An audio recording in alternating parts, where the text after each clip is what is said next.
acknowledging they are forward-leaning about it. The options are essentially stop providing services or do it for free. The economy is a system that was designed. We can redesign it to get the outcomes we want to see. Actually, this wasn't inevitable. You had a choice about what you gave your money to, and you chose to keep your promise to landlord. It is quite devastating to see this current government absolutely trash what has been a really good track record with disability. The complete lack of investment into Te Ao Māori. What is the top priority for that $15 billion? The government says the top priority for that $15 billion is tax cuts. But it's not fair that a religious group like Destiny Church stands outside a school. If it was any other protest group, parents would not accept that.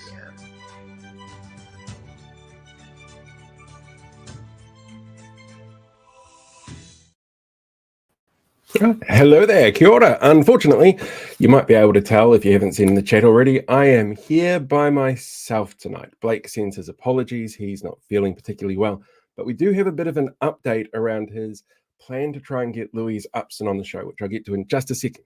Also need to pass on apologies from Te Pāti Māori MP Tākuta Ferris. There was a little bit of an issue with scheduling that happened around the time we were due to record today, so he's going to be joining us next week. So if you're watching this on the YouTube page, you can jump over to the community section, leave a question for him in there if you've got anything that you're really keen to hear about. I'm really curious to hear from him about yesterday's announcements around the hospital, because he's the MP who represents the entire South Island when it comes to the largest electorate in the country. So when you hear people getting upset that maybe the government is playing the people of Dunedin off the people of Nelson, both of those are in his electorate. So I'm really keen to get his perspective on that. But of course, if you've got questions, please go and drop them in the comments section.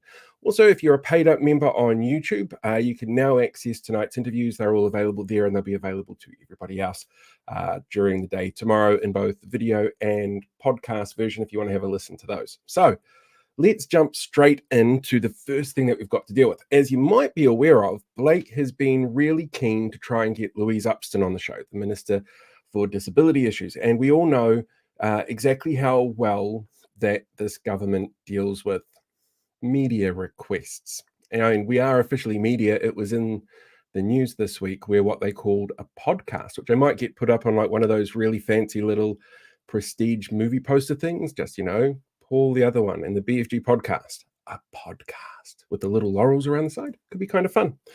So this actually came in today for Blake. It is a letter from Louise Upston, which I'll read out to you now. It says, "Dear Blake, thank you for your email of 29 August 2024 regarding the recently announced changes to the Disability Support Services, or DSS.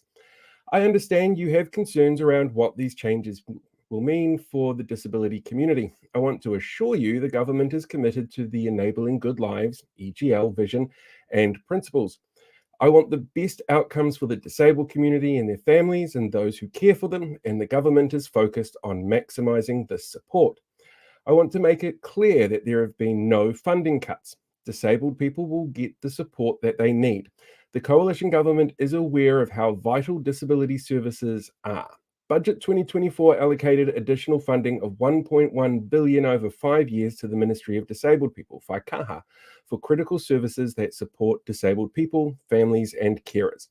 I know that urgent action is needed to stabilise the system and ensure disabled people and carers have certainty around what they can access. The changes I have announced are about improving disability supports and knowing that we have a system that is fair for all who get support and that people can feel confident about. I hear your request for consultation. I will be taking advice from officials on options for a consultation and engagement strategy with the disability community and DSS stakeholders as we work through building the consistency needed in a national service. I have asked that the consultation includes opportunities for disabled people, tangata whaikaha Māori, their families, whānau, and carers to provide input. Thank you for taking the time to write to me. I hope my response provides you some assurance that this coalition government is determined to build fair, sustainable, high-quality disability support systems that deliver better outcomes for disabled people based on their needs. If you'd like to pass me details about your podcast, while I might not be able to appear on it, I would like to give it a listen, which I think is a brilliant absolutely brilliant thing to have on there about her wanting to listen. Now, Blake has actually given me a statement as well that he wanted me to read out tonight. It says here, I am delighted to have heard from the Minister today. This is a really positive step in our journey towards advocating for the disabled community.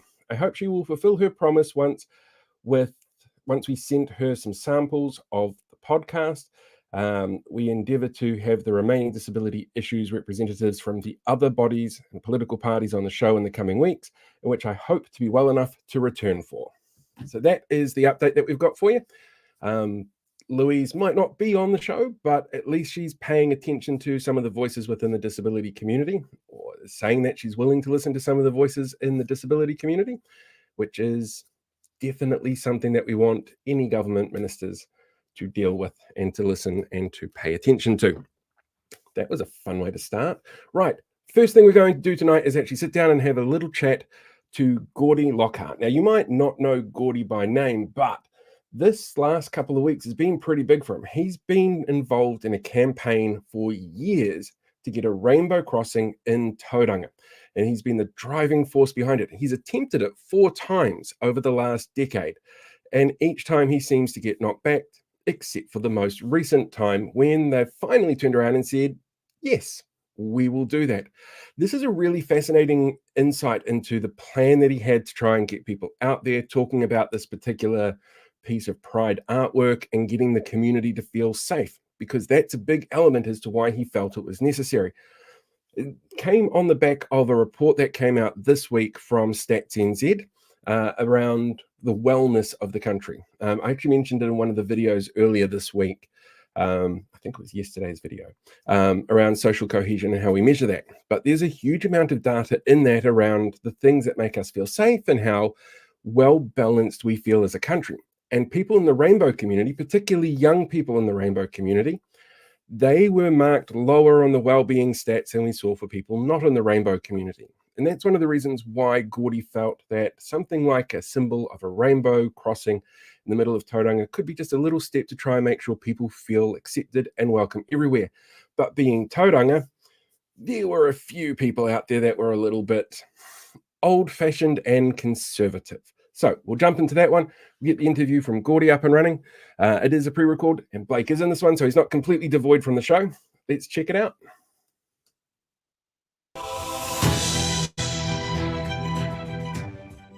Hey everybody, welcome to the show. We've got Gordy Lockhart here, diversity and inclusion advocate from Tauranga. First of all, Gordy, congratulations on getting the rainbow crossing put in or authorised. Is it at the final step now where it's all finished and done and signed off, or is it like one more level of council to go through?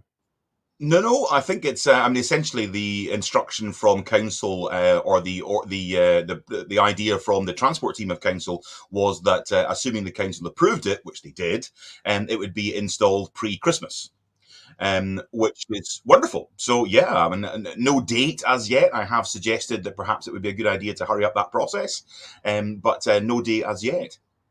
Brilliant. Blake, I'll let you jump in before I take everything over again. Yeah, this has been an avocation for you for several years, as I understand. So how hard has it been? Because obviously there's been lots of highs and lots of lows. Have you found the process difficult, taxing? How's it been feeling for you?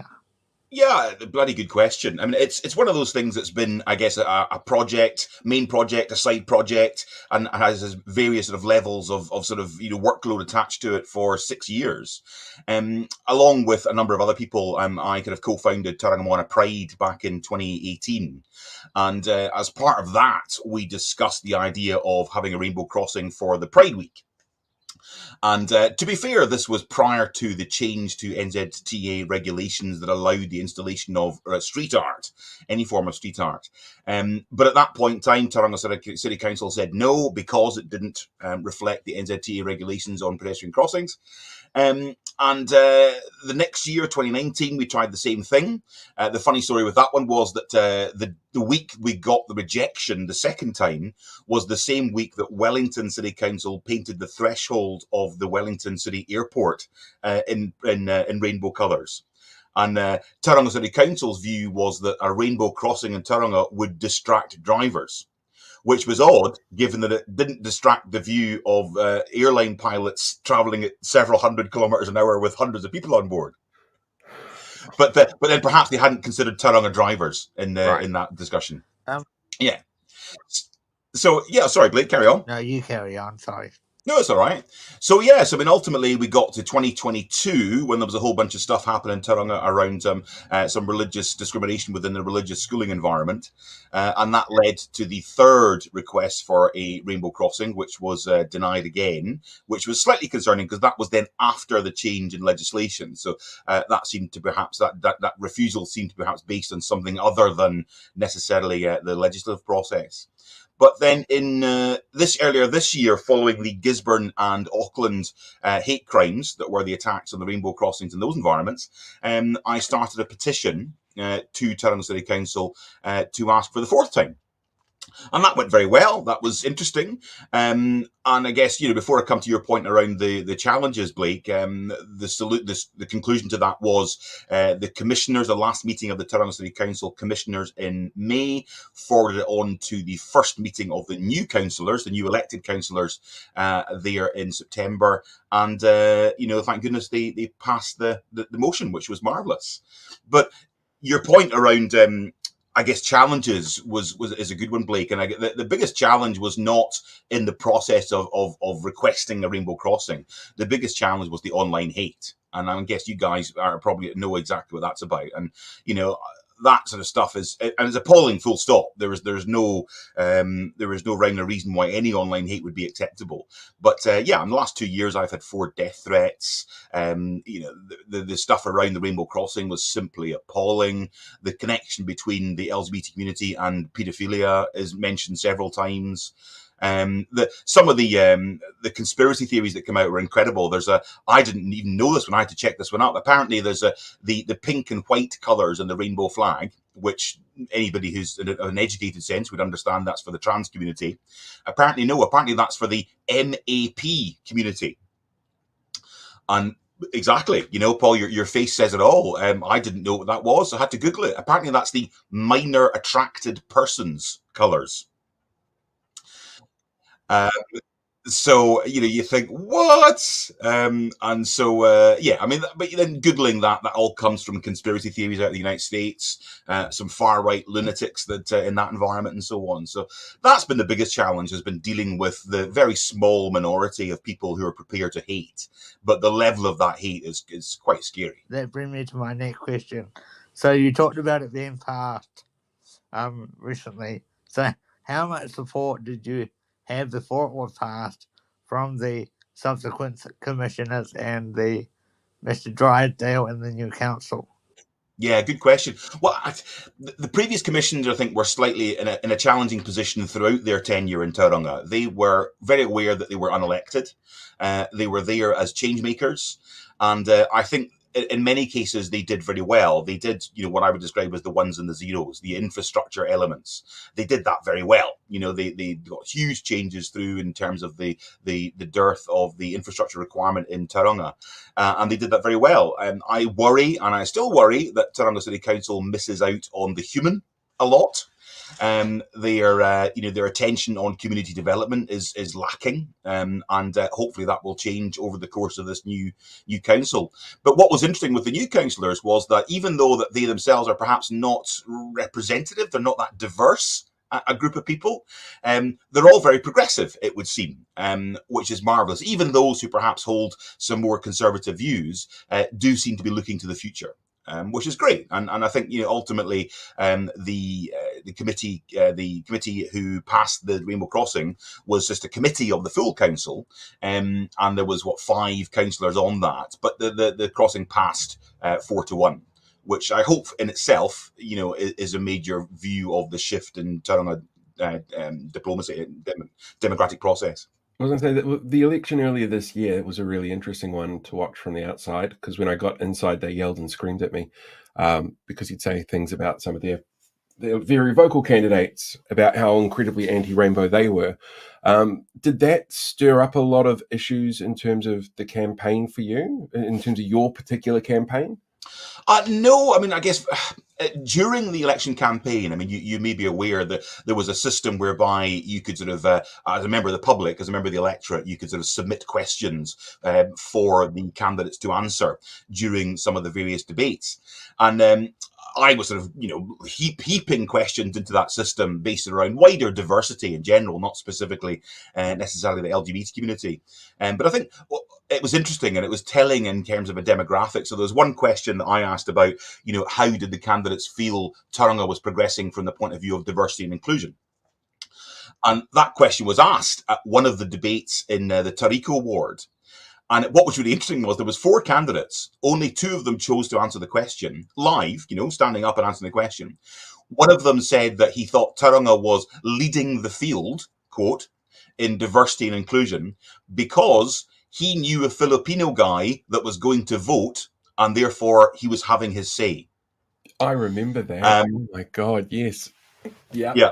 And then another guy stood up and said that he thought Tauranga was also leading the field in diversity because we have foreign food trucks at events. But I guess what's frightening about those kind of points is that view is clearly a view of a certain demographic in Tauranga. And while that will change in time, it's pretty horrifying that is the case. Yeah. Oh my God.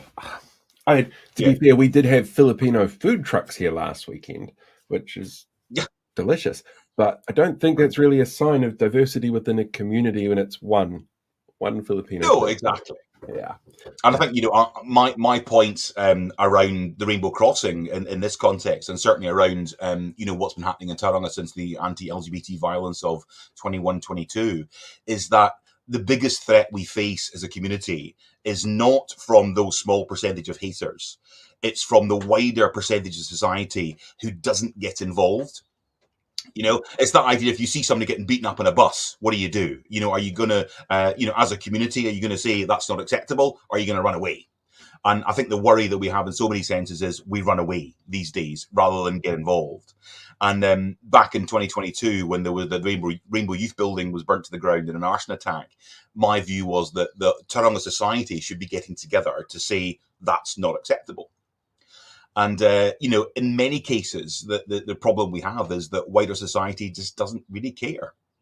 It's not that they are not sympathetic. It's not that they don't support the LGBT community. It's that simply it doesn't impact, they believe, their daily lives, and therefore they don't necessarily see the prejudice, or they're not necessarily prepared to get involved in aiding the prejudice. And that's one of the problems we have in society right now, is that we don't have this collective view of societal responsibility. Actually raises a really interesting point about, it's all good. There was some research that came out this week. I don't know if you've had a chance to see it. It's Stat NZ's wellness survey. They do this every couple of years. One of the things I found really interesting in this year's survey is that they've got a really specific LGBTQ measure in place, and they compare that to the general population. And in terms of self-esteem, feeling safe, feeling comfortable in their own skin, particularly for young people in the rainbow community, those were far lower than you found in the general population. For me, that's why something like a rainbow crossing is a really important visible sign that there is support out there for people. I'm kind of wondering what your perspective is on those sort of findings, but also the importance of that visibility within the community. Absolutely. I mean, I think instance I held recently, I have a little tourism business in Pilot Bay, and during Pride Week earlier this year, I flew the Pride flags at my business. And that was great. It looked fabulous in Pilot Bay in Mount Maunganui, and it looked superb in the sunshine. The number of same-sex couples who came along because they felt valued was great. A couple of stupid comments made by some, but we'll move on quickly from that. But this one particular day, I remember I sort of was quite quiet. There was some bikes out, but I was quite quiet. And I sort of looked to my right and spotted there was a couple walking along the beach, 2 blokes, couple walking along the beach holding hands. And I thought, that's really cool. That's fabulous if they felt comfortable enough to do that in that environment. So they saw the flags, they stopped, we had a chat. And I said, look, I'm so pleased that you guys, feel comfortable to hold hands walking along the boardwalk. And their point at the time was, they said, yeah, we'll do it here in Mount Maunganui, but we wouldn't do it in Tauranga. And it was really interesting that these guys who were Gen Zs, they were sort of early 20s, had that view. They were making that distinction that one environment was okay to do it, whereas one other environment potentially held some physical threat towards them. And it was horrifying. And when I talk about general society not understanding prejudice, that's what I'm talking about. People don't consider that simply walking down the street with your partner of choice, hand in hand, could lead to physical violence. I don't think there is any other community in New Zealand that has that potential threat attached to their daily existence. So you're absolutely correct. A symbol of diversity, a symbol of acceptance of a community is great from two perspectives. First of all, it highlights that concept of we are not a binary concept, human beings. We are many, many different diversities. But most importantly, it says to those rainbow kids that it's okay, you be you. What I would ask is, as part of your agreement with the council, because we have seen so much vandalism, unfortunately, over the last couple of years, is there provision in place to ensure that it kept up to standard should the anti-groups return? Yeah, I mean, a good point, Blake. And it's just the idea that you even have to consider that is horrifying, isn't it? I mean, that's just absolutely crazy. But yeah, you're right. I mean, the point was made at the council meeting that the council had to consider that there would be a cost for repainting regularly. As much as it's horrifying that's the case, they very much skewed it along the lines of the rainbow crossing or the rainbow street art being road marking, and thus road marking does need maintenance and it does need maintained. But slightly ironic when the online haters would use their dog whistle argument of the cost of install. And then, of course, those individuals may be the ones who would be responsible for the vandalism that would require additional cost and so on and so on. So there is always that risk. And I guess it's down to the community being prepared to ensure that there is appropriate views on cameras of the crossing and that people are caught and charged with hate crimes, as they were in Auckland. Because it needs to be made clear that that sort of behaviour is nothing short of unacceptable. Anything else from you, Paul? Well, I'm kind of curious as to what the next step is for you. You've been working on this for years now, and it's signed off. You've got the unveiling of it coming up at some point in time. Can I recommend the 14th of December? I'll be in Tauranga then visiting my best friend and his husband, so I'm very much hoping that it'll be up and available then.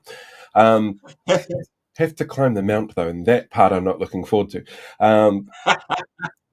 I'm not a fit person. It's not good. But for you, what's next after you spent years on this campaign? You've got this end line in sight now. What else can be done in the community to help grow that acceptance with people? And what are you planning on doing next? Well, my view is that, obviously, my focus as a person, my passion as a person is that idea that, we're here to leave a better tomorrow for those who follow, right? And I think that has various parts of it. For me, my main passion is obviously pride advocacy. But back in 2022, I started a charity called UBU Aotearoa. And the whole point is exactly that, you be you. And that does not matter whether you being you means that you are a Chilean Catholic single parent trans person. You be you, Similarly, if you are from Tauranga and you have a religious belief, fine, great, you be you. The defining line, the line in the sand in that respect, though, is that in my celebrating you being you, you have to celebrate me being me. And that is what a successful society does, right? So UBU is all about whole society diversity and the idea that in New Zealand today we are represented by 200 ethnicities, a huge number more what we describe as social identities, which is the mix of diversities within individuals. And that's what's important, is that if we can get to a point where as human beings we celebrate all that we are for who we are, then we'll be a much, much better world. And I guess, to nut that down to some specifics, I looked recently at the Tauranga City Council inclusive cities strategy. And they have a headline that articulates what their concept is around an inclusive city. And I guess it's interesting in the sense that it talks about all ages and beliefs being the most two crucial points. And what's interesting is, of course, if you look at it from a diversity inclusion point of view, age shouldn't be an issue. Age is a discriminatory factor, not a celebratory factor. And belief is a choice issue, not a non-choice issue. And therefore, have a belief, sure, I'll celebrate you having a belief. But in terms of a priority around diversity, non-choice issues such as culture, diversity, gender expression, orientation, etc., have a way higher priority than a belief system. So there are some challenges we have in Tauranga, certainly, and I suspect probably wider New Zealand, around that understanding of what is diversity, what is inclusion, and what are appropriate levels of celebration of that. So UBU is where it's at, and check out the website, ubu.org.nz. We have some cool events on at the moment. We have a speaker series in Tauranga of three events, of which we've had the first. The second is on the 16th of October, where we have Helen Jacoby, who you maybe know was the first lesbian vicar in St Matthews in the City in Auckland, talking. We have Maritha Smith, who's the CE of Diversity Works. We have Michael Burnett, the former CEO of Auckland Chamber of Commerce. We have Jan Tinetti, MP, List MP for Tauranga Moana, and Buddy Mackay, a local historian, Kaumātua, and former Treaty Waitangi director. So those guys coming to town to talk about diversity and what it means and why we need to look at how our society moving forward can be advantaged by a diverse and equitable and inclusive space. So that's all very exciting. Yeah. Very exciting. We'll put some detail down below so that people can learn more about it and hop along, I guess. Yeah, that would be brilliant. Absolutely. If you guys wouldn't mind, popping the link in the description below, etc., that would be fantastic. Definitely. I think that's us done. Gordy, thank you so much for joining us, and thank you for your hard work. I know it's been a long slog. I've seen some of the comments that you get, and I am really, really impressed that you've managed to tackle them with such resilience and grace and charm. So it's very impressive that you got this far. Well done. Thank you, Fano. Much appreciated. I was going to put the link in the chat, and I see already that Kiwi Skirt beat me to it, because Kiwi Skirt is amazing. Absolutely amazing. That full interview, if you missed it, is now available for members on the Paul the Other One YouTube page as well, and available to everybody from tomorrow, and I'll link it on Facebook and stuff like that. I'm going to answer some questions as well that have come through, like this one that came through from It's in the Ballot, who wanted to know who it was that actually voted against it. It was the councillor Steve Morris. Steve is actually the one councillor who was returned from the previous council that got kicked out before the commissioners were brought in. He voted against it because he thought that Tauranga needed a symbol of inclusion, and the rainbow pride flag is not that, apparently. So he voted against it, but everybody else voted for it. The new council seems to be a little bit more progressive than the old one, which obviously upset an awful lot of people. For this comment from Jeremy about the 14th, that's actually one of the reasons why we're going to be in Tauranga then. My best friend's birthday is also the 14th of December, so it made perfect sense to be down there at the same time. I've got a late fee from KiwiBird. Don't have to do that, but I do appreciate it. And a late fee as well from Proletariat. I'm going to have to thank Pat and Chewy for what they do. That seems to have got that habit going for a whole bunch of people. It's very, very cool. So next up, we're going to sit down and have a chat with Kieran McAnulty. Now, should probably point out, we recorded this one on Wednesday, so there is mention of a public meeting that night. That was Wednesday, I think. So it's a little bit out of date. But if you are somebody who is in the Tararua region and you want to get involved in what's happening with the toll road and go to these public meetings, there's a whole bunch of more public meetings coming up all over the region. So you just do a hunt for, I think it's Toll-Free Tararua on Facebook. You'll be able to find a whole bunch of information there about upcoming public meetings and ways that you can get involved with it. So there's plenty there to do. So let's jump in, have a quick look at what Kieran's up to, and go from there.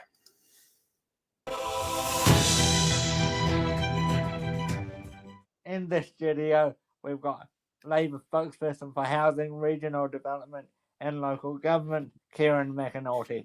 Welcome to the show, Kieran. It's a pleasure to Thank speak you, to Blake. How's it going? Doing fine. Hey, what do you start us off? What are your opinions on the government's announcement a few weeks ago that they were going to strip back the councils to nice to have? Well, I think it's a load of rubbish.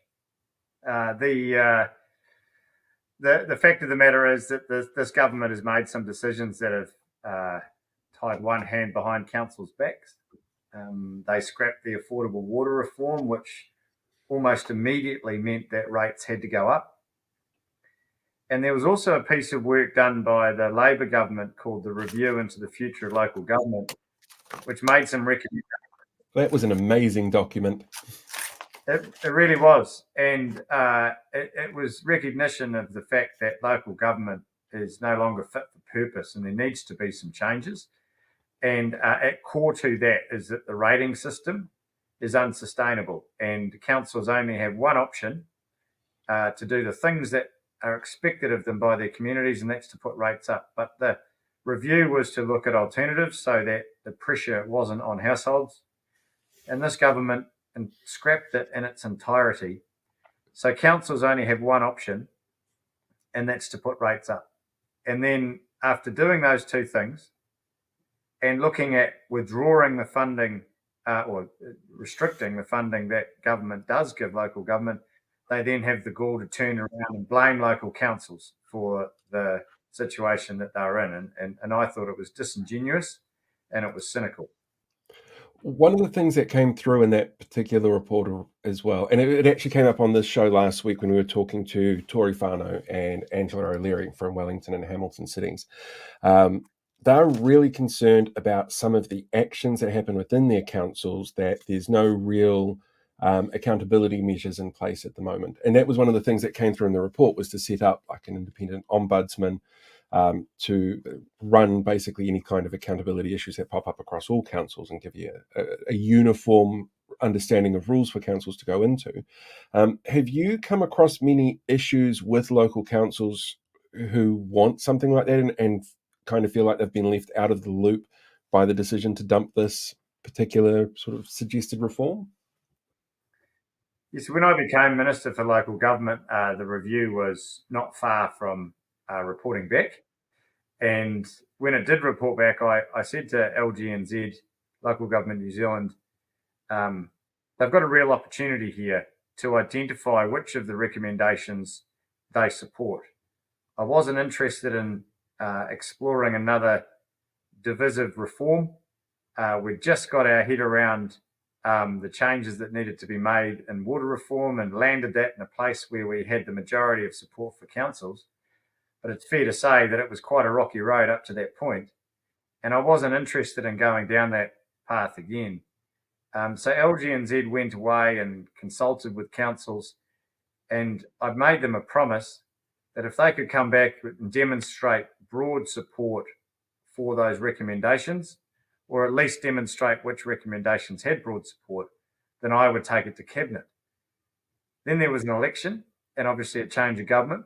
And so that report that they provided the new minister was completely dismissed. And I've been told that there were some recommendations that got as high as 85% support across councils, which is actually a phenomenal achievement and credit to LGNZ for the way they conducted things, because you've got all councils the size of Auckland right down to councils with only a handful of ratepayers.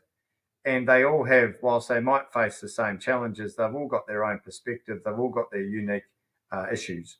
And to get them all to give that level of support demonstrates a high level of working together and coordination, collaboration, etc. So that was a real chance. And so I do think there is a real appetite amongst the local government sector for some changes. I think it's fair to say that if we were asked today to design local government structure for New Zealand, we probably wouldn't come up with the one that we've got. And so we don't want a situation where government dictates the local government, but you want to make sure the system is set up so that it's easy for communities to make the decisions that are right for them. Have you had much feedback actually from those communities around the Māori ward referendum?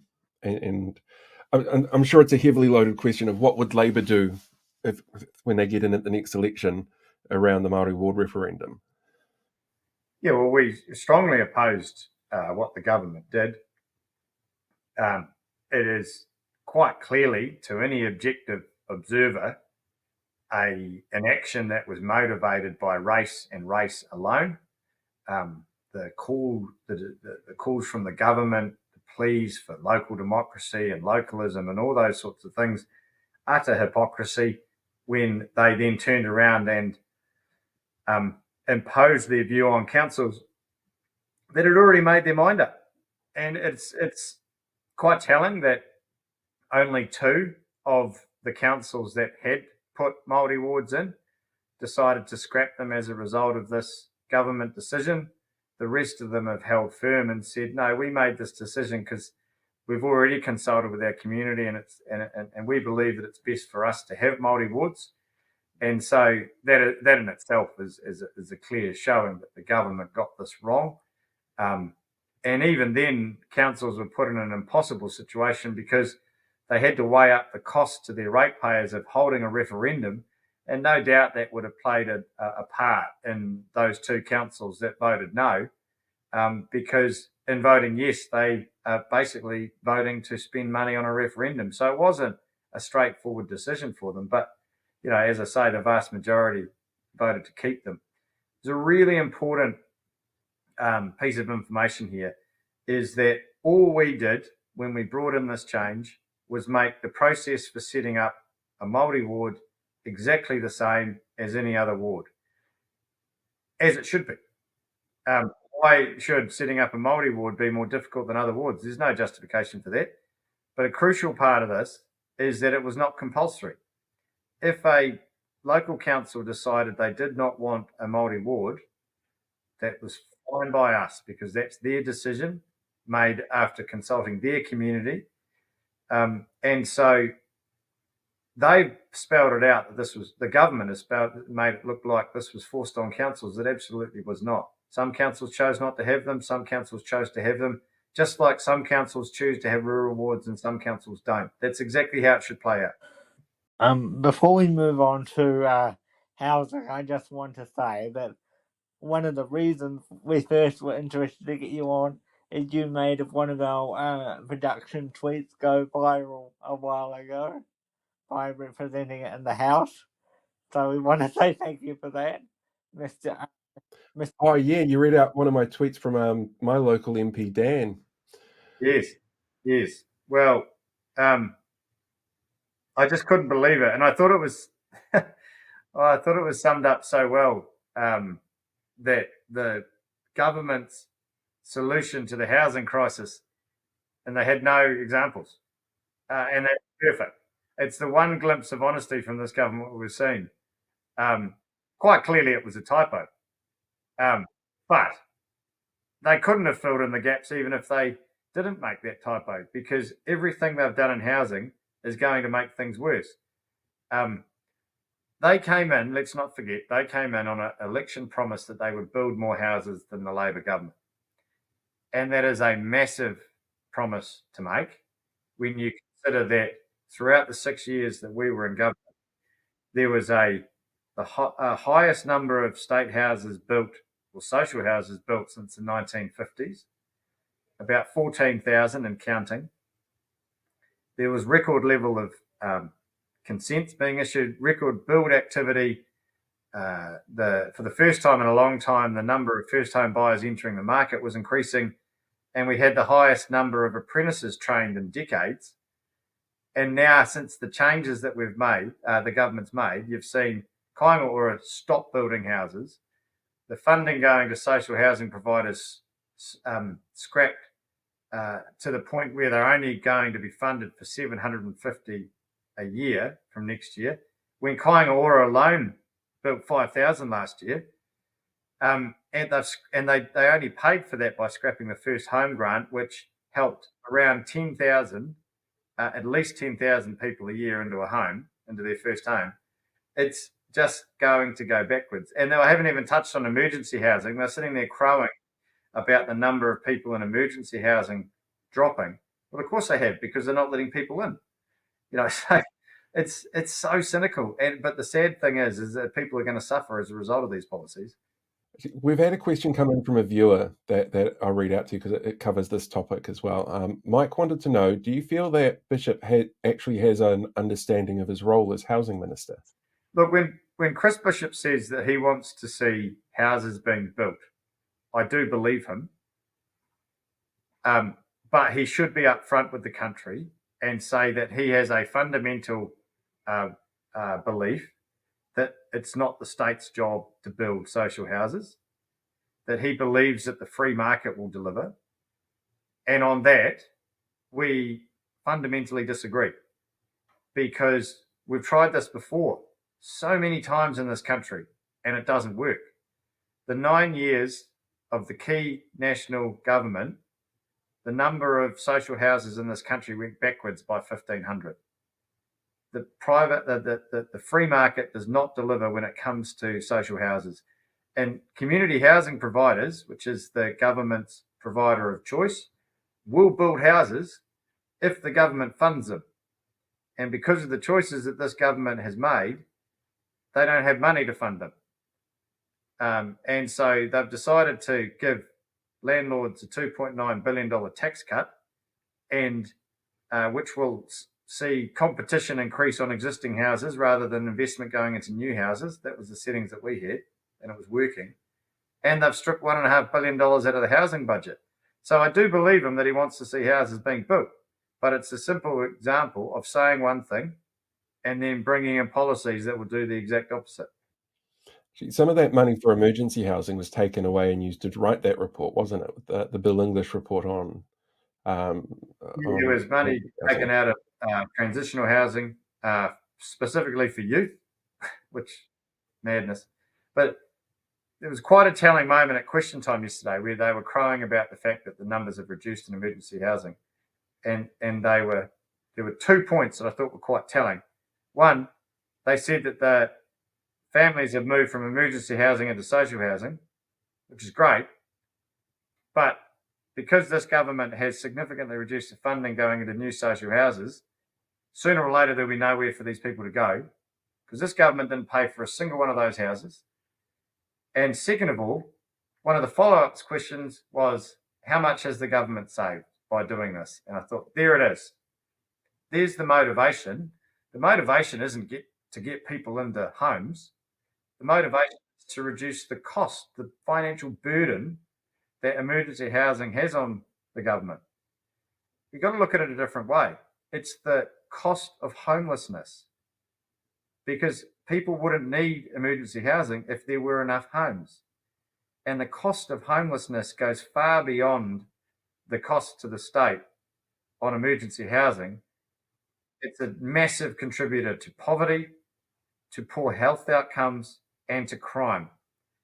And if you can address those through providing people a stable home, and it reduces poverty, and it reduces the demand on the health system, and it reduces the crime rate, isn't that a better way to save the government money? I would have thought so. You'd think so. But that just sounds logical. You can't use logic with this government. No, you absolutely cannot. And it's disturbing when we've got plots sitting empty that are perfectly usable. Absolutely right. That would have been built on if the Labor Party was still in government. And a crucial stat that I don't think is well known, 70% of Kāinga Ora residents have a disability. And Kāinga Ora has been criticised by right-wing parties like the National Party, ACT, New Zealand First, for the cost of building houses. One, when you consider the number of houses that are built, I would strongly push back on that. When you consider that 70% of Kāinga Ora tenants have a disability, and that quite often requires a particular type of house in order to be accessible, that's going to come at a cost. Now, will the free market deliver homes that are suitable for disabled people? They haven't in the past, and I don't believe they will in the future.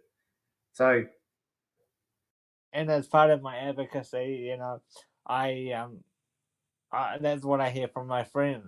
Like, I'm lucky enough to have a wheelchair accessible house, but I've got so many friends that are struggling to find houses now that they have to do a bit of Kiwi ingenuity and build on houses that are not suitable for wheelchairs. mhm. And it shouldn't be. We know that. Sorry, Blake, I interrupted It you. shouldn't be like that. Is all I was gonna say. Yeah, it absolutely shouldn't be like that. Now, I do know that there's a strong call from the disability sector for 100% of social houses to be accessible houses. And I do believe that there needs to be a really high proportion of the houses that are accessible. The more dense you go with social houses, the more difficult it is to have 100% accessibility. Once you start to go above 2 or 3 levels, then it does create some issues. However, we are committed to ensuring that particularly units that are on ground level are able to be made available to those with a disability. It's not just wide door frames and ramps. It can sometimes go right down to fine details, like making sure that door handles aren't circular, but rather a long handle so that people can grip it and turn it, and those sorts of things. Things that perhaps the general public might not think about because they don't have to, and that's fair enough. But a government should think about it, because ultimately we believe in the Labor Party that it's a core responsibility of government to ensure that its people are housed. This is a firm belief of our party since the 1930s. Last week was the anniversary of the first state home back in 1937. And it's been a proud but fraught process since then, where we've had different governments placing different priority on housing people. Labor's gone up, National it's gone down, back and forth. And I just despair at that, because so often you hear people saying, why can't you just work together? Well, on something so important like housing, if you can't get agreement on it, that makes it so hard. And also, touching on disability as well, we've seen in recent days that some of the councils are not very happy that they're going to have to impose a higher parking fine for people that are not suitable for the parking in the park. They claim that it's too high. They claim that they're going to have disgruntled residents. But my argument is, and I don't know, I'm sure you agree, that if they park in the wrong park, they should pay the fine. Yeah, well, there's two things here. There's we've announced a policy that the government shouldn't require additional things of councils without financial recognition of the cost to councils. So every task you give a council, it means it costs them more, and ultimately that leads to higher rates. And for some councils, the smallest increase in cost can lead to a significant increase in rates. So there's a council down south that had to employ an additional cleaner because of an increase in tourists, and that equated to a 1% increase annually across their ratepayers and their rates. So it doesn't take much. And so that's one point. The second point is that I support the increase in fines for parking in disability parks. I think it is disgraceful behaviour that anyone that doesn't qualify would take the park of someone who has no alternative. Those disability parks are there for a reason. They are because they're usually next to accessible positions and accesses, etc. And I know that there's nothing more frustrating and hurtful when someone's trying to go about their lives and the limited number of parks available to them are taken up for someone that couldn't be bothered trying elsewhere. So I do support the increase in fines. Yeah, I've had that many times myself, or I can't get a part. One of those things. And if And it can ruin the day, can't it, Blake? I mean, ultimately, it can scupper your plans for the whole day if you can't get where you need to get. Anything else from you, Paul? Yeah, so I've got two more questions that have come in from viewers. One's probably going to be a longer answer than the other. Rose wants to know what the outcome and the next steps are for the meeting that you had last week about the toll road through your area. Oh, very good question. We're all very hot under the collar about this in my patch, and on the Manawatu side as well. So a very brief outline of the issue is that the Manawatu Gorge, State Highway 3, it was decided in 2017 that it couldn't be saved. The national government at the time fluffed about and tried to look at all sorts of cheap alternatives. Labor came in on a promise that it would build a new highway. That was funded, and that work has been underway ever since, and it's due to be completed in 9 months' time. This is not a new road. It is a replacement for a broken road. The National Party, the national government, have a $6 billion hole in their transport budget because they went round the country. They were dishonest. They promised everybody a new road and they were never going to be able to pay for it. And now the good people of Tararua, Manawatu, Hawke's Bay and Wairarapa are going to cop it because the National Party can't balance their books. $4.30 one way. And so many people live on our side of the gorge but work in Palmerston North that are now facing over $40 a week just to get to work or to get to the hospital or to get to school. And the medium income in Tararua is $26,000 a year. That is a massive hit. And so we are opposing it very strongly. It's entirely on the government. It's their decision. They instructed NZTA to consult on this, and it will be a cabinet decision. So we had a fantastic public meeting in Woodville last Tuesday, and tonight there is a public meeting in Dannevirke. So Tangi Utakiri and I will be driving up from Parliament all the way to Dannevirke to attend this meeting, and then turning around and coming straight back because Parliament is on again tomorrow. But it's so important. We absolutely stand with the community on this one, and we'll be fighting it alongside them the whole way.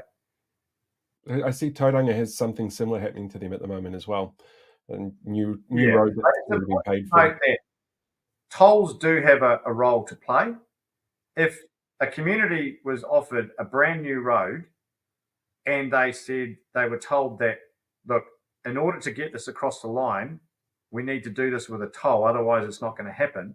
That's a different conversation. This is about a road that is nearly done, that's already paid for. These people have already contributed to this through their taxes, and it's not a new road, it's a replacement road. Whatever way you look at it, it's not right. Mm-hmm. And last question I've got here from Sally. She'd like to know how you manage to stay so calm when you're dealing with somebody like Simeon Brown, because she feels like throwing something at the TV whenever she sees him. Yeah, I can appreciate that. But look, I've always sort of taken the view that getting wound up helps no one. And if I was to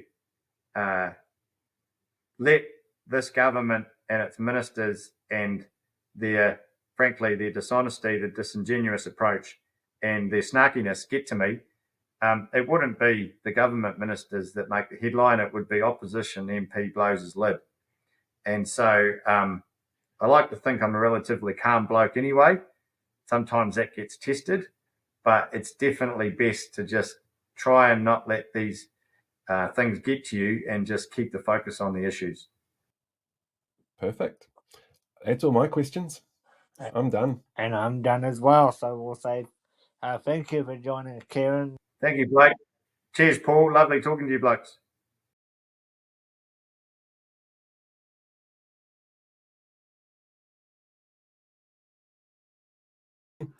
The interview with Kieran McAnulty, rushing around all over the place, being an incredibly busy person. You heard the notifications come through on his computer where he kept being reminded he needed to be somewhere else. There's sound now, I promise. There's a 10-second delay between what I say and what you guys hear. It's fixed now, I promise. I promise. There's sound. It's coming. It's coming. Should be working now. Should be. Anyway, Kieran was absolutely right, though, about there being a lot of work to be done in the Tararua regions, and just how much of an effort needs to go into making sure that the government's aware of what they're doing and how much it's hurting people. One of the other things I noticed with that particular interview, when you hear Kieran talk, he does have that kind of blokey farmer sort of accent, but he still nails the Te Reo pronunciation. I think that's absolutely brilliant. I think it's a huge, awesome sign. Don't tell me there's no sound, Sam. I know there's sound. Now, speaking of Sam, from It's in the Ballot, he's got 2 shows coming up this Sunday for the Order Paper. There's a show at 3 and there's a show at 8 o'clock. There's a lot that's gone on in the House this week, including some urgency around the announcement for the Dunedin Hospital, which of course deals with the entire south part of the southern island. Leg point. So let's jump into the news. Give me a second to get this all lined up. Being by myself tonight, it just takes a second or two to get into the right places. But I'll be back in a second with the news.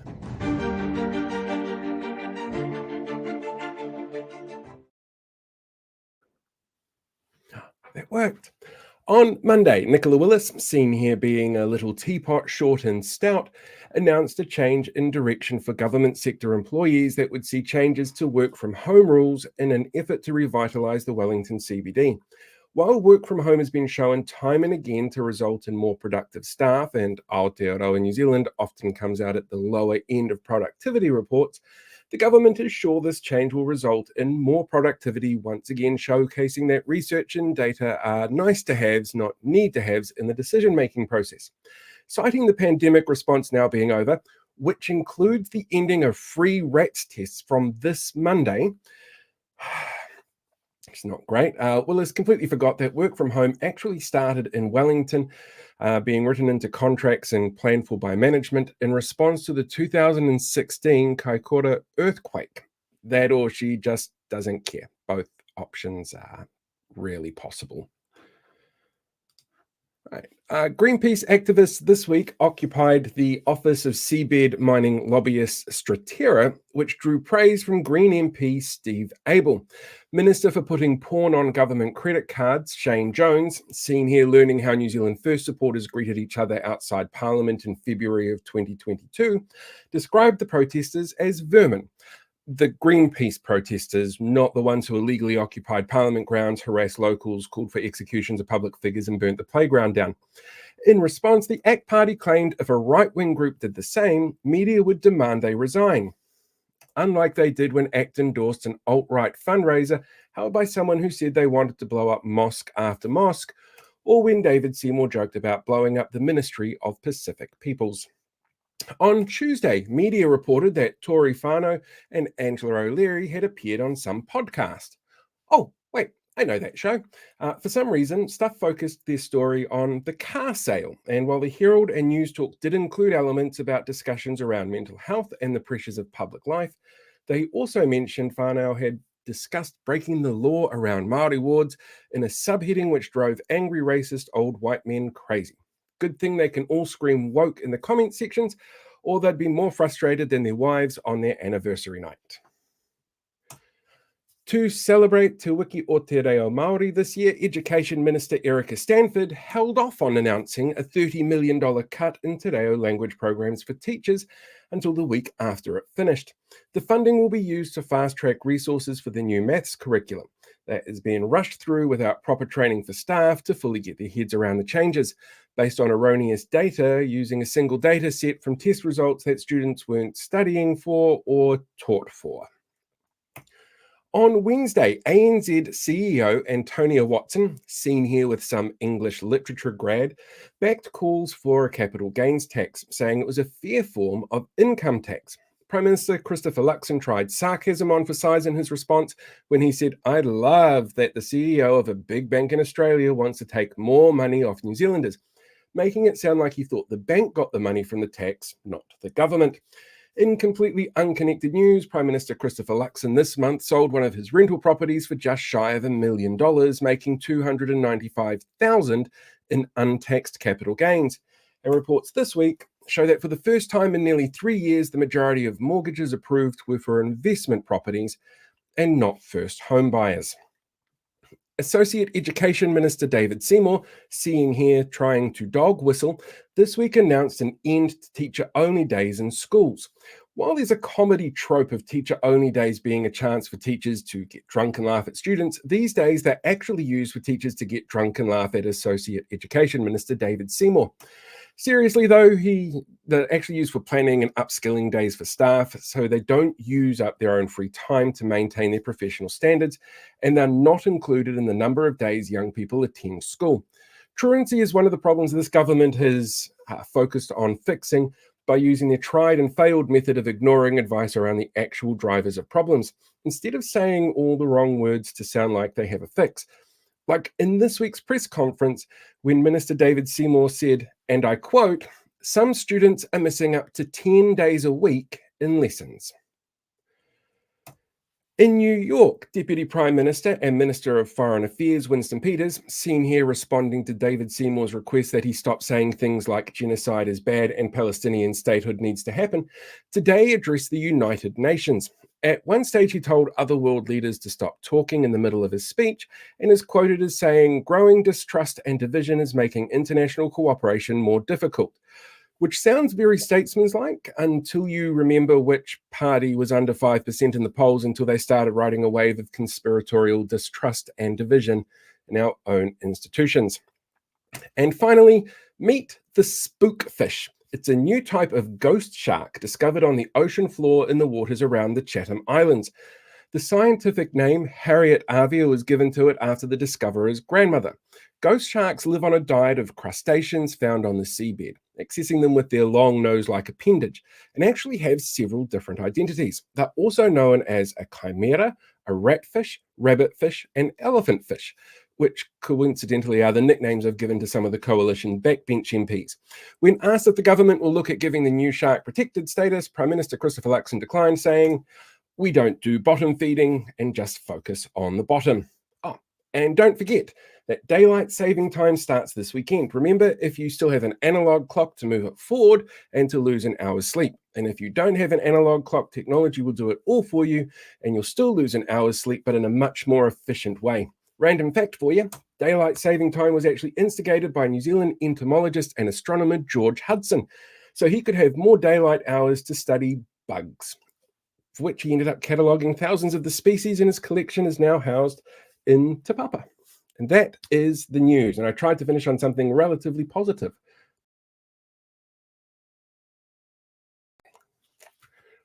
Wrong button. This is why I shouldn't do things by myself. It's a terrible idea. Right, that's it, done and dusted for the week. Next week we have Te Pāti Māori MP Tākuta Ferris. We're going to have a chat to him. It's going to be absolutely brilliant. And again, don't forget to drop your comments into the sections on the community page on YouTube or into the Facebook page, wherever it is that you're watching this from.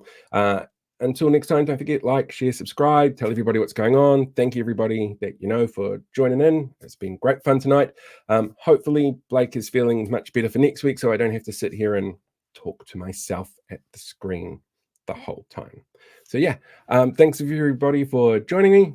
Have a fantastic weekend, and I will catch you guys all next week.